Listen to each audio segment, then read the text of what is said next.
எனக்கு வந்துருச்சு வந்துருச்சு வந்துருச்சுன்னு அப்படி போ. என்னது போய் பேண்டுட்டு வா. ஏய் கிடைச்சிருச்சுடா. எனக்குலாம் 110 ரூபா கொடுத்து இன்னும் கிடைக்கல, உனக்கு கிடைச்சிருச்சு. என்ன சொல்ற? போட்டு. ஏய் எனக்கு இன்றைய தினம் கலகம் கிடைத்து விட்டது. ஆமா அது காலையிலே போடுவாங்க. என்னது? கிழங்கு. ஏய் கலகம். ஓ கலகம். ஆமா கலகம் கிடைத்து விட்டது. எங்க கலகம் கிடைத்து தெரியுமா?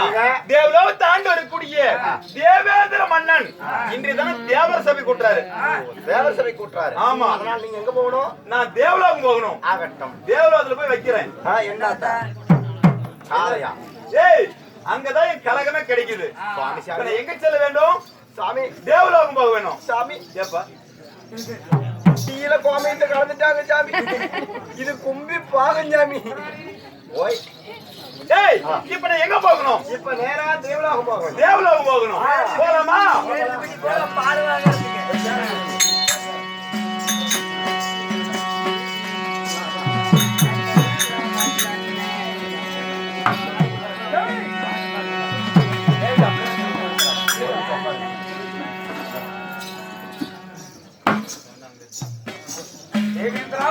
வாருங்கள் வாருங்கள் சுவாமி. வாருங்கள் வாருங்கள் முனிநாதா. தேவேந்திர மன்னா தேவர் சபைக்கு இருக்கின்றார். சரி ஓடியா.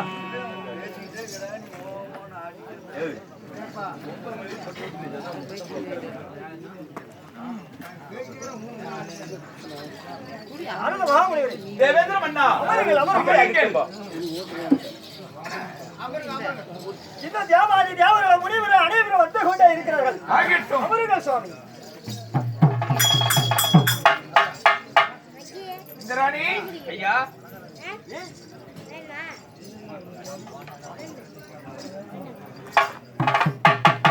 யார் வருவார பார்ப்போம். சற்று பொறுத்து பார்ப்போம். ஓடு ஓடு ஓடுப்பா ஓடுப்பா ஓடுப்பா ஓடுப்பா.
நாராயணா நாராயணா. நாரத மகாமுனிவரே. தேவேந்திர மன்னா இந்த தேவ சபையில அனைத்து முனிவர்கள் அனைத்து பேருமே அமர்ந்து விட்டார்கள். ஏன் அங்கே இங்கும் திரண்டு கொண்டு இருக்கிறாய்? தேவேந்திர மன்னா ஏனால் சரி இந்த தேவர் சபையா விட்டது மாசம் ஒரு முறை சரி வருஷம் ஒரு முறை தேவர் சபை கூட்டக்கூடிய வழக்கம். ஆமா. ஏனால் இது நாள் வரைக்கும் சரி இந்த தேவர் சபை கூட்டினா சூரிய பிரகாஷ் போல இருக்கும். இன்றைய தினம் என்னால தெரியல இந்த தேவர் சபை இருளென்று போல தெரியுது. தேவேந்திர மன்னா இருளோங்கி கிடக்கின்றது. இந்த தேவ சபை சூரிய பிரகாஷ் போல சிறப்பு முகமாக இருக்கும். இது இருந்த சூழ்ந்தல் போல இருக்கிறது. ஏன் என்று கேட்கிறாயா? இது என்ன காரணம்? உனக்கு முற்றம் அறிந்த நாரத மகான் உனக்கு தெரியும். அப்படியா? தேவேந்திர மன்னா இந்த தேவர் சபையிலே சரி பாவம் செய்திகள் அமர்ந்து கொண்டு இருக்கிறார்கள். அப்ப அந்த அதனால் தேவர் சபை சூழ்ந்து கொண்டிருக்கிறது இருக்குது. சரி அப்ப பாவம் என்றால் புண்ணியம் என்றால் என்ன? தேவேந்திர மன்னா பாவம் என்றால் என்ன? இந்த புண்ணியம் என்றால் என்ன? பாவம் என்றால் இந்த தேவர் சபையில சரி புத்திரபாய் இல்லாதீங்க யாராவது அமர்ந்து கொண்டு இருக்கிறாங்க. இந்த தேவ சபையிலே புத்திர பாக்கியம் இல்லாதவர்கள் பாவமற்றவர்கள். அப்படி பாவமற்ற புண்ணிய சபையில அமர்ந்திருந்தால் இருண்ட சூழ்ந்த மனம் போல் மூதேவி மந்திரம் போல் இருக்கிறோம். ஆமா, என்ன செய்வது? சரி, அதனால பாவம் பண்ண சபையில யாராவது அமர்ந்திருந்தால் கையை தூக்கி நிக்கலாம் என்று. பிள்ளை இல்லாத பாவிகள் யாராவது இச்சபையில் அமர்ந்திருந்தால் அவங்க கையை தூக்கி நிக்கலாம். தேவேந்திர மன்னா, புத்திரபாய் இல்லாதீங்க இந்த தேவர் சபையில் யார் அமர்ந்தாலும் கை தூக்கலாம். அப்படி ஆகட்டும், கட்டளை எழுந்து நிக்கலாம். அதாவது இந்த பிள்ளைகளால் வந்ததை கண்டு தேவர்களும் ஒன்று கூடி பிள்ளைகளும் தருவார் போல் தெரிகிறது. அதனால நம்ம எழுந்து நின்று கை வைக்கினா இந்த தேவர்களால் நம்மளுக்கு மரியாதை கிடைக்கும்.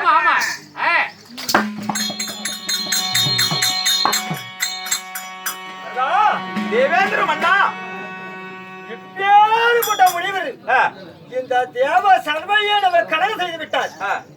அதனால பிள்ளை இல்லாத பாவி சபையில வந்ததால் இந்த சபையை சூரிய பிரகாசம் ஒளி ஒளிக்கும் ஊதிய அமர்ந்தது போல இருக்கிறது. இந்த முனியோட புடகளை பிடிச்சு தள்ளு போகட்டும் சபையும். அப்படி ஆகட்டும். அடியா முனிவரே, இந்த தேவர் சபைக்கு பெருத்த பாவம் செஞ்ச புத்திரபாய் இல்லாதவன் நீ இந்த தேவர் சபைக்கு வரலாமா? இந்த தேவர் சபைக்கு போப்பா.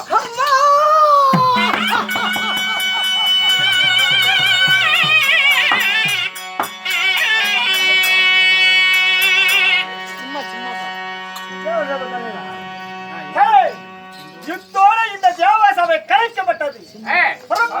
அப்படியே ஆகட்டும். நாராயண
அந்த சபையில் நான் அமர்ந்தால் அந்த பாவம் தொலையும் நம்மளுக்கு ஒரு பிள்ளை வரும் கிடைக்கும் என்று அமர்ந்திருந்து அப்பொழுது தேவேந்திர மன்னன் பிள்ளை இல்லாதவர்கள் எழுந்து நிற்கலாம் என்று சொல்ல இந்த பிள்ளை வரம் தான் தருகிறார்கள் என்று நினைத்து பெருமையா எழுந்து நின்றேன்.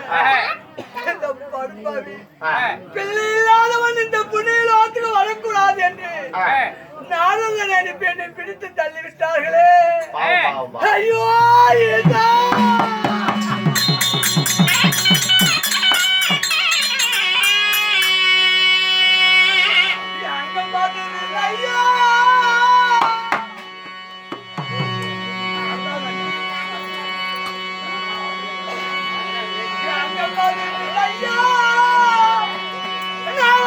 என்ன செய்வேன்?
பிச்சைக்கு வந்தவரை பெண்ணு வர சொன்னேனா?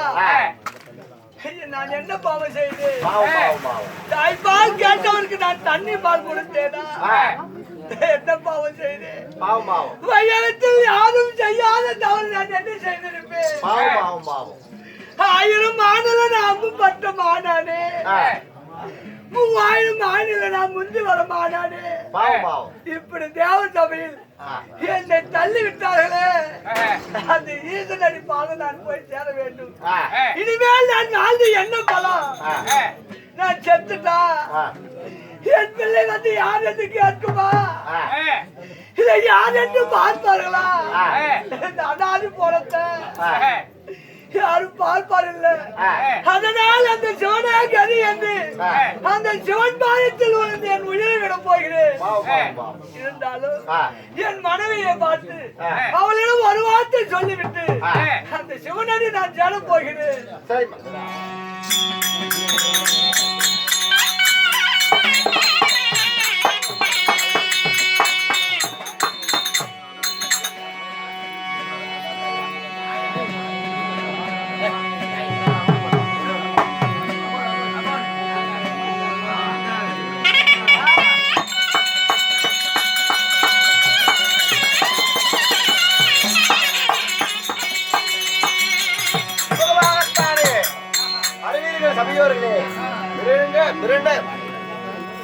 ரிஷியாகப்பட்டவர் தேவலோகத்தில் அவமானப்பட்டு விட்டு சிவனே கதி என்று சிவனை தேடி போக எம்பெருமான் சிவன் மரபுதான் காண்க.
ஐயோ அண்ணா இது மெதுவோட தானே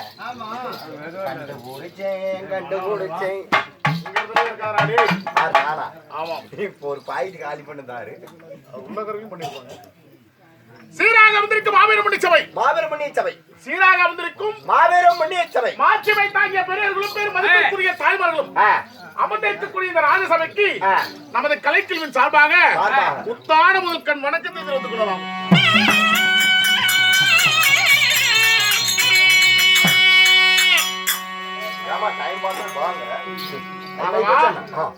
இந்த சபைநாடு நான் வந்திருக்கும் போது என்னை பார்த்தால் உனக்கு எப்படி தெரிகிறது?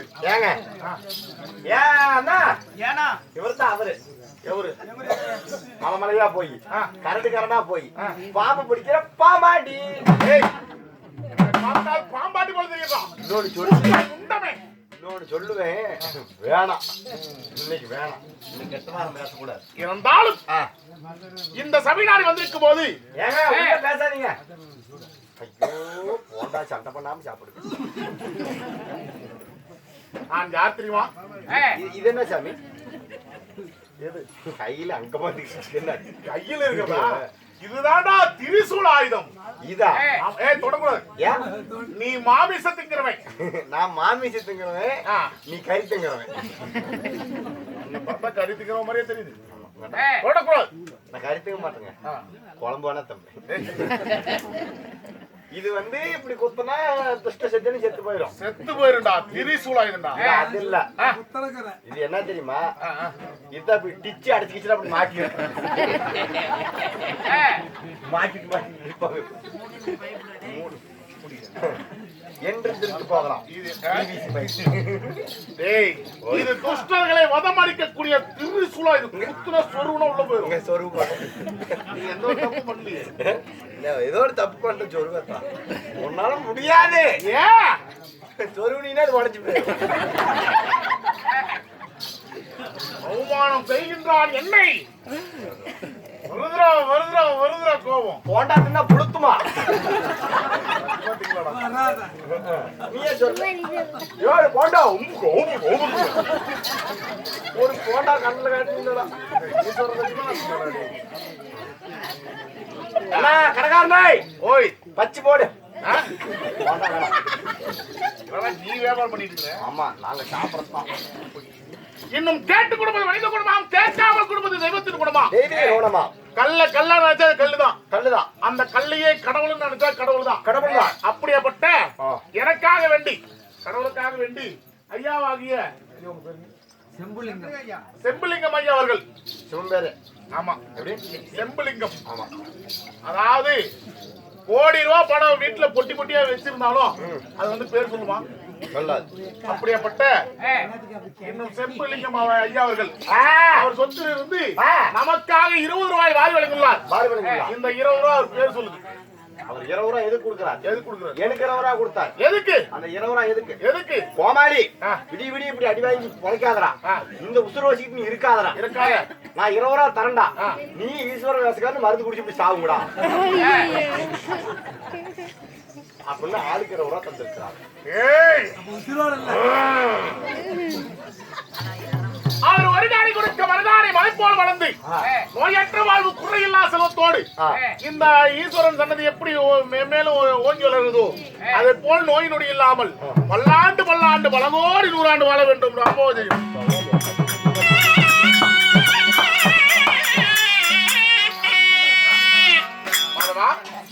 இருந்தாலும் இப்படி நெத்தியில பட்டை, கழுத்துல கொட்டை, உடம்பு பூரா பாம்பு, கீழே கொட்டை, முத்துராட்சி கொட்டை.